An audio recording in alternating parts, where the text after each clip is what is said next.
Liberal لوگ میرے بارے میں کہتے ہیں ابے بھائی لفاظی کرتا ہے, گھماتا ہے. ایک ایتھیسٹ ہے, وہ ہر تھوڑے دن بعد کچھ نہ کچھ کلپ بنا رہا ہوتا ہے میرے خلاف. آج پھر اس نے بونگی مار دی, ٹھیک ہے نا, بونگی, ہاں, خود پھینکتے رہیں گے, نہ سر نہ پاؤں.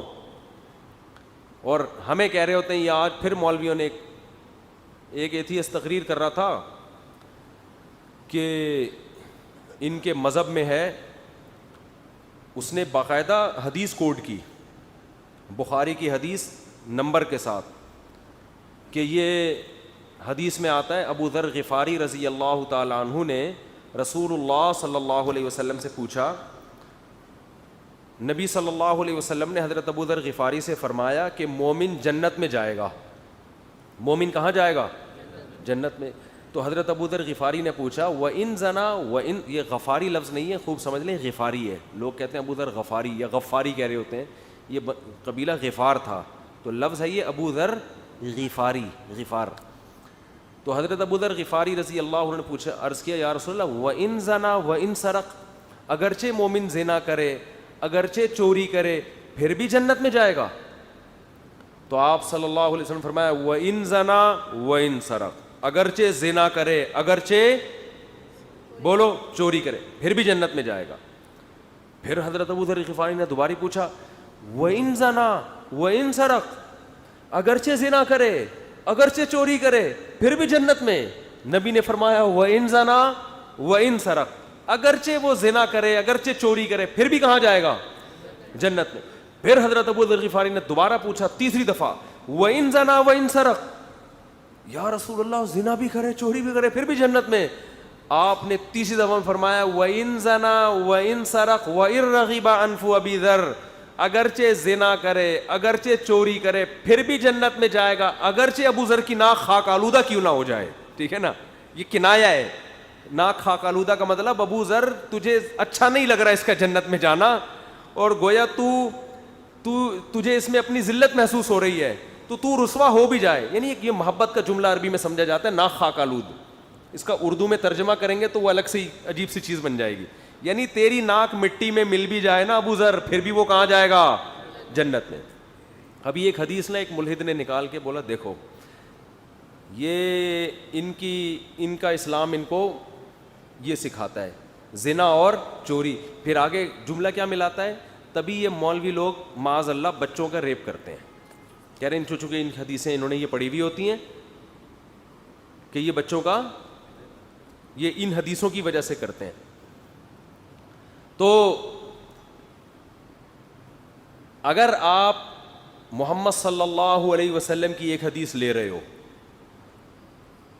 محمد صلی اللہ علیہ وسلم کی, اسلام اگر اتنی کامن سینس ہر آدمی میں ہوتی ہے, اگر اس حدیث سے یہ پتہ چل رہا ہے کہ زنا بھی ٹھیک ہے, چوری بھی ٹھیک ہے, تو اسلام چور کا ہاتھ کاٹنے کی اجازت دیتا؟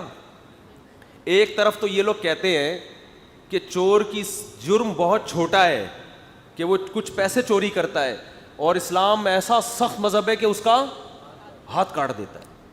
ایک طرف اس قرآن, یہ تو حدیث میں ہے, جبکہ قرآن میں کیا ہے, چور کا ہاتھ کاٹو, اور نبی کے دور میں کٹے بھی ہیں ہاتھ. کتنا بڑا جرم ہے نہیں چوری. پھر جس پیغمبر صلی اللہ علیہ وسلم نے ہمیں یہ بتایا کہ زنا کرے گا تو بھی جنت میں جائے گا, وہ اسی پیغمبر نے جو قرآن ہمیں پیش کیا اس میں کیا ہے, زنا کرنے والے کو 100 کوڑے مارو. تو اگر زنا کی اس حدیث سے اجازت مل رہی ہوتی یا چوری کی اجازت مل رہی ہوتی تو 100 کوڑے مارنے اور ہاتھ کاٹنے کا حکم ہوتا. ظاہر ہے اس حدیث کا مطلب یہ نہیں ہے کہ جو زنا کرے گا, چوری کرے گا, بغیر سزا کھائے جنت میں جائے گا. مطلب یہ ہے کہ سزا کھانے کے بعد جنت میں جائے گا. دوسری حدیثوں سے پتہ چلتا ہے, لیکن یہ گھننے بنے ہوئے, ان کو پتہ ہے کہ زنا پر وعیدیں ہیں جہنم کی, آگ کی. قرآن کیا کہہ رہا ہے, جو یہ جرائم کرے گا یلقا اثاما, وہ بہت بڑے جرم سے ملے گا. یضاعف لہ العذاب یوم القیامہ, قیامت کے دن اس کو سخت ترین عذاب دیا جائے گا. یہ تو زنا پر, چوری پر, ان جرائم پر قرآن میں یہ وعیدیں ہیں. لیکن آپ دیکھو کس قدر میں حیران ہوا اس دن اس کی تقریر سن کے. میں نے کہا اس سے پتہ چلتا ہے کہ اس کو اسلام پہ اشکالات نہیں ہیں, ان لوگوں نے ہدف بنایا ہوا ہے کسی بھی طرح سے اسلام کو بدنام اور رسوا کیا جائے. ورنہ کبھی کسی کی بات کا وہ مطلب نہیں لیا جاتا جو خود اپنی بات کا مطلب لینے کے لیے تیار نہ ہو. تو ہمارے طلبہ نے اس حدیث کے بارے میں سوال کیا. میں نے کہا اس حدیث کے راوی حضرت ابو ذر رضی اللہ تعالیٰ عنہ. حضرت ابو ذر کو 3 دفعہ نبی نے فرمایا کہ زنا اور چوری کرے گا تو بھی کہاں جائے گا؟ جنت میں. اس کے باوجود حضرت ابو ذر نے نہ کبھی زنا کیا اور نہ کبھی چوری کی, بلکہ حضرت ابو ذر چوری کے ذریعے مال کمانا تو دور کی بات, یہ واحد صحابی تھے جو حلال مال کمانے کو بھی حرام سمجھتے تھے. زیادہ مال کمانا چاہے وہ حلال طریقے سے ہی آئے. ان کا خیال یہ تھا کہ نبی نے چونکہ غربت میں زندگی گزاری ہے لہذا ہر مسلمان پر غریب رہنا فرض ہے, حلال طریقے سے بھی آپ زیادہ نہیں کما سکتے. جو صحابی تقوی کے اس معیار پر ہو کہ وہ حلال بھی زیادہ کمانے کا قائل نہ ہو, یہ حدیث سننے کے بعد بھی وہ چوری کے جائز ہونے کا کہاں سے قائل ہو جائے گا؟ اور وہ یہ نظریہ کہاں رکھے گا چوری کر کے بھی جنت میں جانا ہے؟ وہ سمجھتے تھے. اصل میں حضرت ابو ذر تھے جسے آج کل کی زبان میں ہم صوفی کہتے ہیں نا, بہت زیادہ یعنی ایک چیز میں آگے نکل جانا.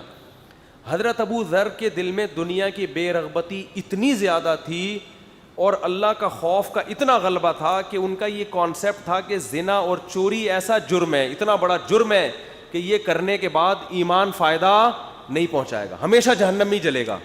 تو نبی نے فرمایا کہ ایمان میں اتنی طاقت ہے کہ اگر اس کے ساتھ یہ بڑے بڑے جرائم ہو بھی جائیں تو بے شک سزا ملے گی, لیکن انجام کیا ہوگا؟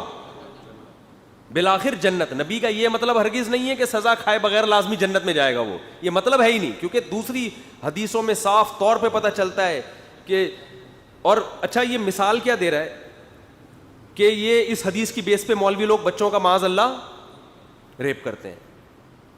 جن مولویوں پہ آپ یہ الزام لگا رہے ہو نا, وہ مولوی قوم لوط علیہ السلام کے واقعات بھی سناتے ہیں, وہ قرآن کی تلاوت کرتے ہیں کہ لڑکوں سے ان کی رضا سے, ان کی پرمیشن سے بدفعلی کی وجہ سے اللہ کا غضب آیا اور پوری قوم کو اٹھا کے اللہ نے لوط علیہ السلام کی قوم کو پٹخ دیا.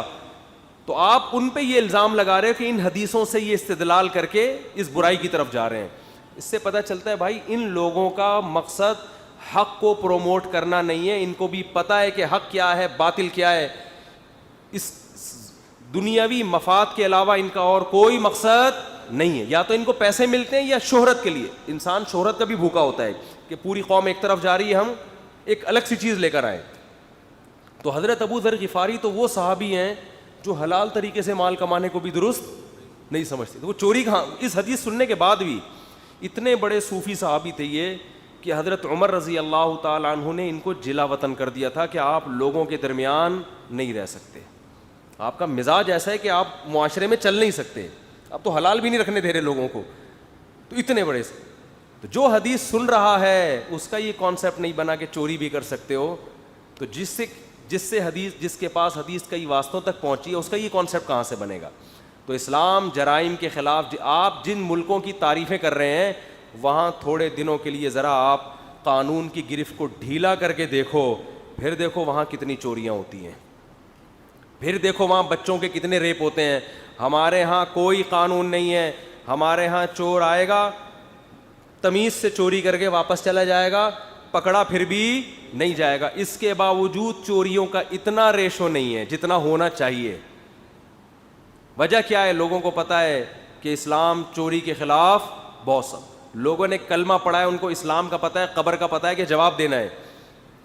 لیکن میں کہتا ہوں کہ جو قانون کی سختی ان ملکوں میں ہے نا, آپ ذرا وہ سختی ہٹا کے دیکھو, پھر دیکھو ریپ کے واقعات وہاں زیادہ ہوتے ہیں یا یہاں زیادہ ہوتے ہیں. وہاں کا ریشو یہاں سے 1000 گنا بڑھ جائے گا, چوریوں کا ریشو یہاں سے 1000 گنا بڑھ جائے گا. اور یہاں پر جو لا قانونیت ہے, کوئی قانون نہیں ہے, یہ لا قانونیت آپ چند دن کے لیے ان کو دے کے تو دیکھو. آپ یہاں بیوی کا حق ادا کرتے ہیں اللہ کے خوف سے, پولیس کے خوف سے, بولو نہیں ہے. یہ جو اتنا لوگ گھر میں کھلا رہے ہوتے ہیں, اور کتنی اکثریت ہمارے ہاں طلاق نہیں دیتی. آج ایک صاحب آئے بتا رہے تھے میری بیوی اتنی بد اخلاق, 30 سال سے میرا ناک میں دم کیا ہوا ہے. برداشت کیا انہوں نے, کوئی پولیس نے روکا ہوا ہے ان کو, یہی سوچ کے کہ یار شریف آدمی یہ کام نہیں کرتا, بھائی برداشت کرتا ہے.